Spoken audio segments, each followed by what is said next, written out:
ያባዛል ነው ማለት ነው። ቀጥሎ አተር ነው።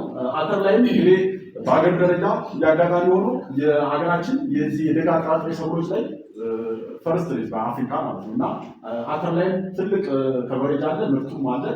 ምናልባት ይሄ አተር ከሌሎቹ የሚለየው በአነስተኛ የዝናብ መጠንና በተራቆተ እንትን ደጋማ አካባቢ አተር በጥሩ ሁኔታ መመረት ይችላል እና ከዛ ውጪ ከፕሮቲኑ ጋር እና ሌሎችም ጥራጥሬ ሰብሎች ከሚሰጡ ጥቅም አኳያ የራሱ ምርትን ኮንትሪቢዩት ያደርጋል። ልክ እንደሌላው ጥራጥሬ ግን ይሄው እዚህ ጋር እንደምታዩት ፕሮዳክቲቪቲው በሀገር ደረጃም በክልላችንም ደረጃ በጣም የወረደ ነው። በምርምር ደግሞ እስከ 5 ቶን ድረስ ይሄዳል። እዚህ ጋር እንደምታዩት ግን ከ1.7 በሀገር ደረጃ 1.4 በክልል ደረጃ ነው። ቅድም እንዳልኳችሁ በዓለም አቀፍ ደረጃ በኤሪያ ከቨሬጅ በፕሮዳክሽን በፕሮዳክቲቪቲ ሀገራችን በ5ኛ ደረጃ ትገኛለች። ይሄ ማለት ምንድነው? የአተር ፖቴንሻል ምን ያህል እንዳለ የሚያሳይ ነው። ቅድም ነግሬያችኋለሁ፣ ሁለት አይነት አተር ብያችኋለሁ፣ የክክና የሽሮ አይነት ማለት ነው። ሁለቱ ይለያያሉ። የክኩ ነጭ ነው ዘሩ፣ አበባውም ነጭ ነው። የሽሮ ታይፑ ደግሞ ይሄ እንደዚህ የምታዩት ከለር አለ፣ ፐርፕል አይነት ፍላወር ነው ያለው። የሚሰጡትም ጥቅም እንደዛው ይለያያል።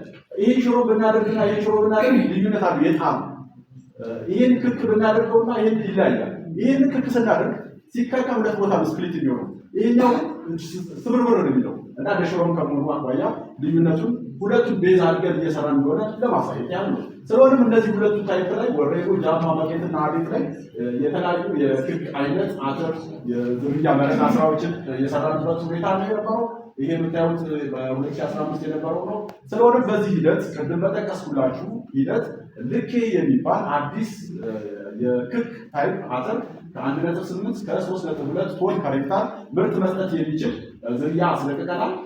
ይህም ደግሞ 25.7 በሎካል ምንድነው? በነገራችን ላይ የኛ የራሳችን ነው። አግሪክ የሚባል ከዚህ በፊት ነጭ አተር ዝርያ አስለቅቀን በሰፊ ያስገባንበት ሁኔታ ከ10 ዓመት በፊት ያ ኦልሞስት የአርሶ አደሩ ዝርያ እንደሆነ አድርገን ከእሱ ጋር አወዳድረን ነው ይህን አይነት ልዩነት የመጣው ማለት ነው። ይሄ ነው ከለሩ የሚመስለው ፍሬው ማለት ነው። ልክ የሚባለው አዲሱ ዝርያ።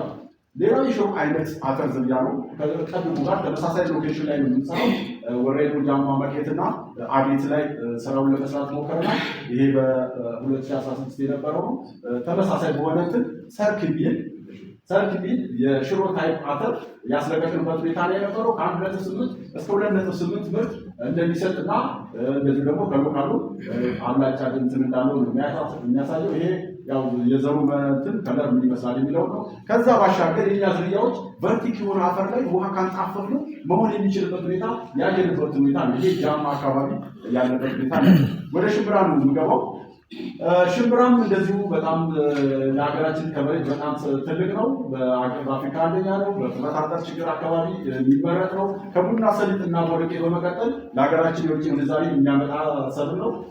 በቅርብ ጊዜ የሀገራችን እንትን በጣም እየጨመረ መጥቷል። እስከ ቅርብ ጊዜ ድረስ 7ኛ አካባቢ ነበር። አሁን ግን በ4ኛ ደረጃ ላይ ተቀምጣለች ሀገራችን በሽምብራ ማለት ነው። በክልል ደረጃ በሀገር ደረጃ ትልቅ ኮንትሪቢዩሽን የሚደረግበት ሁኔታ እንዳለ የምታዩት ብዬ ነው። እዚህ ጋር የምታዩት በጣም ዲፕ ግሪን ያለው ሰሜን ጎንደር ነው። እነዚህ በቃ አብዛኛው የአማራ ክልል በሽምብራ ትልቅ ኮንትሪቢዩሽን እንዳለው፣ ከዛ ውጭ ያለው እዚህ ደቡብ አዲስ አበባ ዙሪያ ያሉት ናቸው በተወሰነ ደረጃ ኮንትሪቢዩት የሚያደርገው እና እንደ ሀገር ከ52% በላይ የአማራ ክልል ኮንትሪቢዩት ያደርጋል ማለት ነው።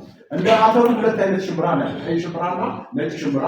ቀዩ ሽምብራ በአብዛኛው ለሎካል ማርኬት ነው። ነጩ ሽምብራ ደግሞ ኤክስፖርት ለማድረግ የሆኑበት ሁኔታ እንዳለ ነው። ይሄን ልዩነቱ የምታዩት ነው። እንደ ስሪቃ እንግዲህ የተለያየ ጊዜ የተለያዩ ምርምሮችን ሰርተናል፣ በተለያየ ዓመት ማለት ነው። እንግዲህ እኛ ምንድነው ቅድም የዝናብ እጥረት ጋር ተያይዞ ተነስቷል። ሽምብራ እንደሌሎቹ አነስተኛ እንትን ቢልም ነገር ግን በተወሰነ ደረጃ እንትን ያስፈልጓልና ከምርት ባሻገር ቀድሞ መድረስንም ተሳቢ እናደርጋለን። እዚህ ጋር እንደምታዩት ከሌሎቹ ዝርያዎች አንዳንድ ዝርያዎች ቀድሞ የሚደርሱበት ሁኔታ አለና እሱንም ትኩረት አድርገን የምንሰራበት ሁኔታ አለ ማለት ነው። በመሆኑ በዚህ ሂደት እንግዲህ እነዚህ ሁሉ ወደ 7 የሚሆኑ ዝርያዎች 4 ነጭ ሽምብራ፣ 3 ደሲ ቀይ ሽምብራ በሀገር ደረጃ ከደብረ ዘይት በመቀጠል በሁለተኛ ደረጃ የሚቀመጡ የስሪቃ ግብርና ምርምር ማዕከል በርካታ ሽምብራ ዝርያዎችን በማውጣት ብቻ አይደለም ተደራሽ ለማድረግ ሞክረናል። ይሄ 2010 ቆቦ ላይ የነበረ እንትን ነው። ወደ ወግዴ ከላላ እና የተለያዩ እንትኖች በመስኖም ጭምር ያስገባንበት ሁኔታ አለ። ይሄ የቅርብ ወረዱ ላይ የነበረ ነው። እንደዚሁ በመስኖ ተጠቃሚ ለማድረግ ሞክረናል። ይሄ ቆቦ ወረዳ አካባቢ ወደሻ አካባቢ የነበረ አርሶ አደር ተጠቃሚ በመስኖ ማለት ነው። ያ ብቻ አይደለም። እነዚህ ቋሚ ሰብሎች ላይ በመስኖ በመሀል ያለውን ስፔስ ሽምብራ በመዝራት የአረም ኮስታቸውን በመቀነስ እንደዚሁ በግሪን ኮድ የሚሸጡበት ሁኔታ አለ። ይሄ ያው ቆቦ አካባቢ ነው በመስኖ እየተመረተ ለሴቶች እህቶቻችን እና ለወጣቶች ከፍተኛ የሆነ የገቢ ሶርስ የሆነበት ሁኔታ ያለው እና የእኛ መሆኑን ለማወቅ ቦልድነሱ ማየት ትችላላችሁ። እሸቱ ወፋፍራሙ ፍሬው እና ከሎካሉ በጣም ይለያል። ይሄ ወልዲያ አካባቢ ጎንደር በር አካባቢ በቃ የራሱን ቦታ ይዞ እየተሸጠ ያለበት ሁኔታ እንዳለ ለመግለጽ ያህል ነው። ከአራቢ ዘር አኳያ እንግዲህ ዘር ብዙ እየተጠየቀ ነው። እኛ ዝርያ ማስለቀቅ ብቻ አይደለም እንደ መነሻ የሚሆኑ ዘሮችን እናባዛለን እና ስናባዛ እንግዲህ ፍላጎት ላይ መሰረት ልናደርግ እንችላለን። ዘንድሮ እንግዲህ እነዚህ ዝርያዎች ለማባዛት ሞክረናል። በተለያዩ አካባቢዎች ባቄላም ሽምብራም ጭምር ማለት ነው። ከዛ ውጭ በአተርም እንደዚሁ በተለያየ ጊዜ እያባዛን የምናደርስበት ሁኔታ እንደ መነሻ ነው። በነገራችን ላይ እንደ መነሻ ነው። ትኩረቱ ምንድነው? ዝርያ አስለቅቆ ሸርፍ ማድረግ ብቻ ሳይሆን ማባዛቱ መነሻ ዘር ማባዛቱ ላይ እንትኑ እንዳለ ነው። ይሄ 2010 ለጋምቦ ላይ በኤክስቴንሽን በእኛ ክፍል እና በብሪደሮች የተሰራ ነው። የምዕራብ ወሎ ባቄላ የተጠለቀለቀው መነሻው ከዚህ 5 ሄክታር በሰጠናቸው ሪኮመንዴሽን በመስመር ገብተው እንትን ያደረጉት ምንም አይነት በሽታ አልነበረም። ይሄ መነሻ ሄዶ እንግዲህ ወሬዱ ላይ በሰፊው የተጠለቀለቀበት ሁኔታ ነው ያለው። በሌላው እንግዲህ ስሪንቅ አንድ አካባቢ ይሄ በተርች በተለያየ እንትን ምክንያት እንትን ይጠየቃል።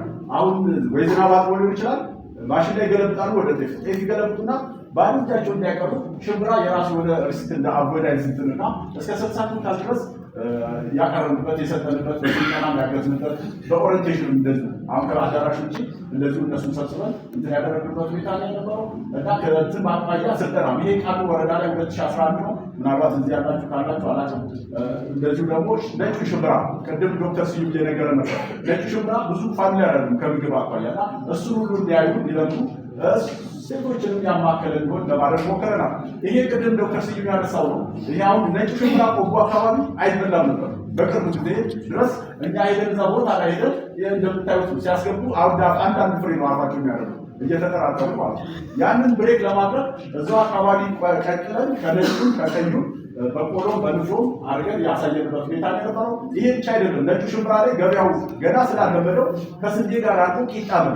አሁን ቅድም ከመቀኘር ጋር ተያይዟል አይደል? አሁን ይህንን በነገራችን ላይ ባቲ አካባቢ ደጋን አካባቢ በሰፊው ገብቶበታል። ነጩ ሽምብራ ከስንዴ ጋር በማድረግ ቂጣ እያደረጉ የሚበሉበት ሁኔታ ነው። ሌላው ደግሞ የስሪንቃ እንግዲህ እኛ ቴክኖሎጂ ይዘን ስንሄድ አርሶ አደሮች አሁን ከስሪንቃ ድረስ መጣችሁ ዝም ብላችሁ አትሄዱም። ይሄ ለገሄዳ ላይ ትሪት የተደረገበት ነው። ለገሄዳ አርሶ አደሮች ማለት ነው።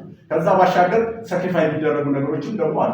እንደዚህ አንዳንዴ ለስራ ስንወጣ ወንዝ አቋርጠን ለስራ የምንሄድበትም አጋጣሚ እንዳለ ለማሳየት ነው። ስንሰራም ዝናብ ያቋርጠናል። በመሀል እንደዚህ እንደምታዩት አይነት ነገሮች አሉ። በዱር በገደሉ መስዋዕት የሚደረጉ ነገሮች አሉ። ይሄ እዚህ ጋር እንደምታዩት እነ ዶክተር በላይ ናቸው። በየእንትኑ ያው መስዋዕቱ እንትን ሌላው እንግዲህ ቅድም ዶክተር አረጋ ስለ መኪና አንስተዋል። በፊትም ችግሩ ከመምጣቱ በፊት መኪና ከማይገባባቸው በግመል እያጓጓዝን ወደ እንትን የምናስወድበት ሁኔታ እንዳለ ለመግለጽ ያህል ነው።